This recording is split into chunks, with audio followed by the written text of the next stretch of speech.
हमारे हुज्जाज को 6 घंटे का जो सफ़र है वो कम। हमको हर एक को ITR की फाइल बनाना है, अब फाइल तो बनी भी नहीं। अल्हम्दुलिल्लाह औरंगाबाद का जो हज हाउस है, मैं समझता हूँ इतना खूबसूरत हज हाउस आप अंदर से पता नहीं है कितने लोगों को मौका मिला होगा वहाँ पे जाके देखने का। उसमें मेरे हिसाब से 1 महीने के अंदर ही उसका उद्घाटन की अभी चल रहा है। उसमें चूँकि सरकार जब खिचड़ी हो जाती है तो मैं करूँगा या तू करेगा, इनॉग्रेशन उसके अंदर थोड़ा सा मामला गड़बड़ होएगा। उसमें खैर जिसके भी हाथ से होगा उसमें हो जाएगा। एक चीज़ आपने जो बोले है, मेरे ख़ुद का भी यही है, अगर हम डायरेक्ट फ़्लाइट्स यहाँ से कर रहे हैं तो यहाँ पर जितने भी मतलब आपके उम्रा के लिए अहमदनगर से अगर आ रहे हैं, जलगांव से अगर आ रहे हैं, उनको होटल लेने की ज़रूरत ना पड़े, वो हज हाउस के अंदर वहाँ पे जा सकते हैं। ये एक फ़ायदा हम उनको। लेकिन अब दिक्कत दूसरी जो आ रही है कि माइनॉरिटी के सेक्रेटरी ने एक लेटर दे डाली है कि पंचक्की का जो हज हाउस ये है, वक्फ बोर्ड का ऑफिस है, उसको हम हज हाउस के अंदर शिफ्ट करें। अब कल ही 3 दिन की हज वक्फ कमेटी की मीटिंग हुई है वक्फ बोर्ड की, उसका मैं भी सदस्य हूँ, और मैंने कल की मीटिंग के अंदर भी ये पुरजोर उसकी मुखालिफत की है कि वक्फ के पास तो अपनी ज़मीनें हैं, वक्फ ने अपना ऑफिस बनाए करके ये हज हाउस बना है हाजियों के लिए, उम्रा को जाने वाले लोगों के लिए। और मैंने रिटर्न के अंदर भी सेक्रेटरी को बोल दिया है कि भाई ये यहाँ से आप हमारे हाजियों के अंदर मत घुस जाइए करके, क्योंकि आप अब उनका ये था कि साहब ये टेम्परेरी रहेगा, हमारी नई जब बनेंगी वो करेंगे। मैं बोला एक मरतबा तुम घुस गए तो अगले 50 साल करने वाले नहीं है करके, इतना तो मुझे मालूम है। तो मैं उसके लिए जितनी कोशिश हो सकती है कि उसको मैं रुकाने की कोशिश करूँगा। मराठवाड़ा से और मराठवाड़ा के आसपास के जितने भी ज़िले हैं वहाँ से हर हफ्ते हर महीने बेहिसाब ऐसे हाजी है जो उम्रा करने के लिए जाते हैं, लेकिन उन्हें जाना पड़ता है वाया मुंबई से।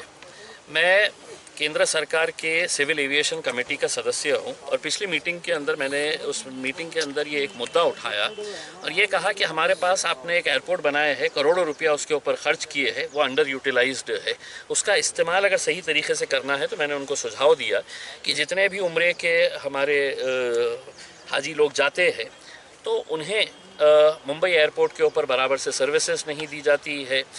उनके साथ कोई ना कोई रिश्तेदार जाता है तो उन्हें होटल बुक करना पड़ता है, ट्रैफिक का प्रॉब्लम होता है, एयरपोर्ट के ऊपर जितने फ़्लाइट्स मुंबई से उड़ते हैं उसकी वजह से बहुत ज़्यादा कंजेशन होता है।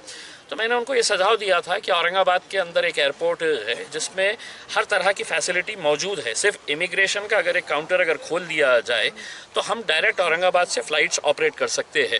ज्योतिरादित्य सिंधिया साहब ने इस सजेशन को बहुत पॉजिटिव लिया। उन्होंने फ़ौरन है तो अपने सेक्रेटरी को बुलाया, उनके PS को बुलाया, और उन्होंने कहा कि एक बहुत अच्छा सजेशन है कि हम मुंबई को अगर डीकंजेस्ट करना चाहे तो हम दूसरे एयरपोर्ट से है तो हम ये पॉसिबिलिटी देख सकते हैं क्या करके।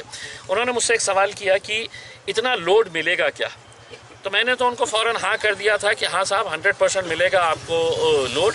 उन्होंने मुझसे कहा कि अगर टूर ऑपरेटर्स जो है वो लिखित के अंदर हमें दे देते हैं कि हम इतने टिकट्स एडवांस के अंदर लेने के लिए तैयार है तो फिर हम एयरलाइन के साथ बात कर सकते हैं। उन्होंने अपने PS से कहा था कि आप इम्तियाज़ अली साहब के साथ बैठ के है तो उनके जितने भी लेटर्स ये वो आ रहे हैं वो लेटर्स ले लीजिएगा, फिर हम इसके लिए एक सेपरेट मीटिंग।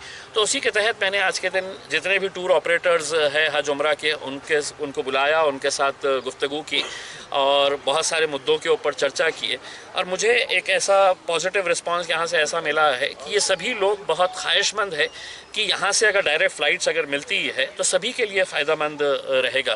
क्योंकि आज अल्हम्दुलिल्लाह इतना बड़ा एक हज हाउस हम बना रहे हैं।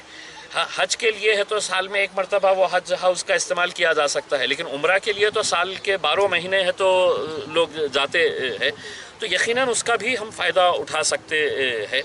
और एक मरतबा जब इंटरनेशनल फ़्लाइट्स यहाँ से ऑपरेट होना शुरू हो जाएगी तो आप ये समझ लीजिएगा कि यहाँ की होटल इंडस्ट्री बढ़ेगी, यहाँ के ट्रैवल इंडस्ट्री, यहाँ पे जो गाड़ियों की इंडस्ट्री है, शॉपिंग के लिए लोग आते हैं, तो ओवरऑल औरंगाबाद का एक ग्रोथ होगा।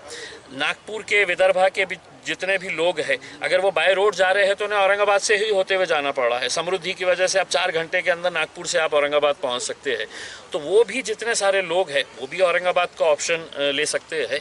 तो एक पॉजिटिव चर्चा हुई है, अब इसको आगे बढ़ाएंगे, लेकर जाएंगे और इंशाल्लाह कोशिश करेंगे कि इंटरनेशनल उम्रा की जो फ़्लाइट्स है वो औरंगाबाद से निकले।